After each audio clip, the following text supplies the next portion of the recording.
playing in this format. So maybe I could talk a little bit about how I wrote some of the songs. This groove right here came to me when I first went to Chicago in the mid-1980s to sign with Alligator Records. And the band and I pretty much moved to Chicago at the time. There were so many gigs there. We wanted to be around the record company, you know, and be around all the music. So we all took up residence at a motel on the North Shore called the Heart of Chicago Motel. Not the nicest motel in Chicago. But we didn't care because we were hanging out in the clubs every night with our idols. Guys like Otis Rush, Sun Seals, Lonnie Brooks, Yeah. Junior Wells, and of course the great Coco Taylor. Gotta give the women some. And the baddest of them all at the time was Albert Collins. Yes, sir. Nobody could cut Albert Collins. We tried, but we couldn't do it. He was good. Yeah. It saddens me that all those people I just mentioned are gone now, you know. Yep. But there's one guy who's still out there from that era that's doing it. Buddy Guy. It's worth pointing out the fact that Buddy Guy is on the longest retirement tour I've ever heard in my life.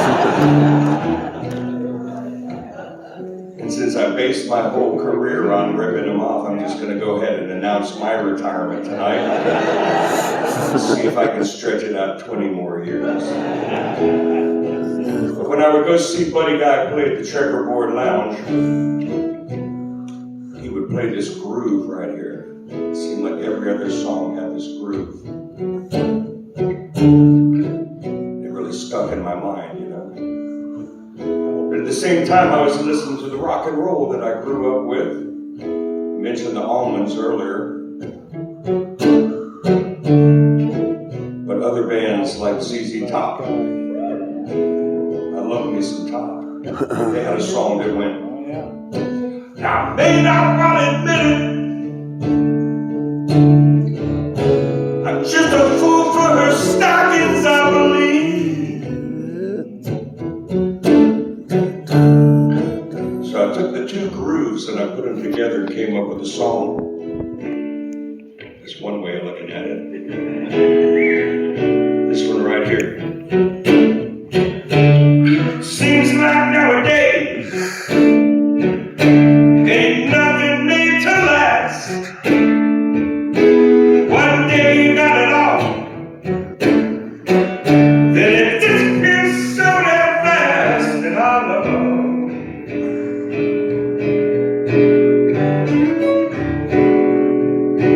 well, it's hard enough again.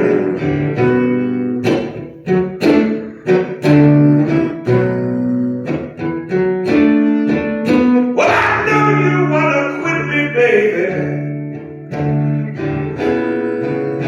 but a quitter never wins.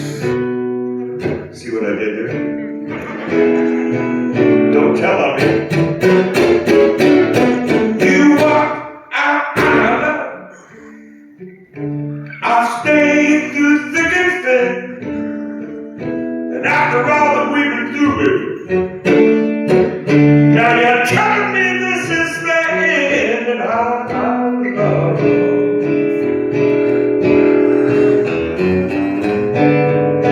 Well, it's hard enough again.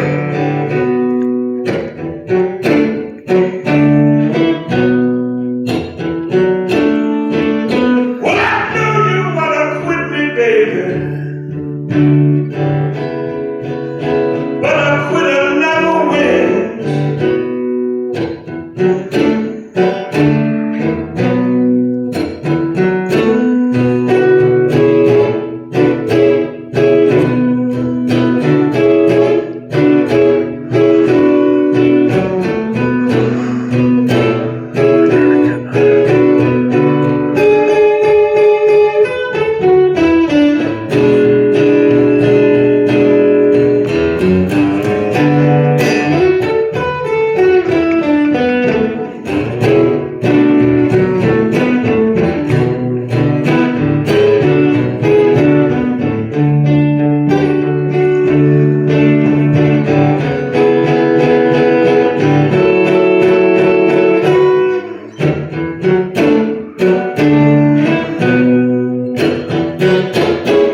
1994, 31 years ago.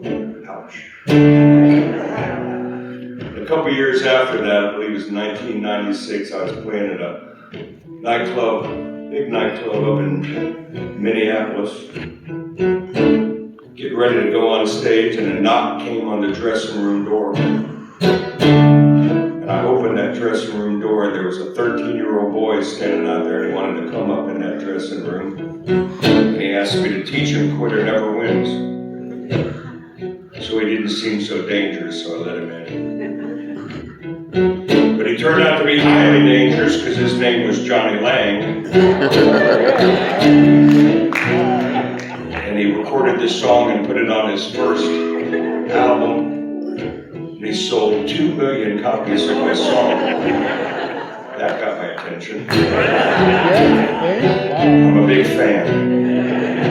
And since then, a couple of dozen other blues bands have recorded it. John Lee Hooker Jr. did a nice version of it. And Melvin Taylor did probably my favorite version of it. Then 3 or 4 years ago, the late, great John Mayall put it on his final album. I'm so grateful. Sing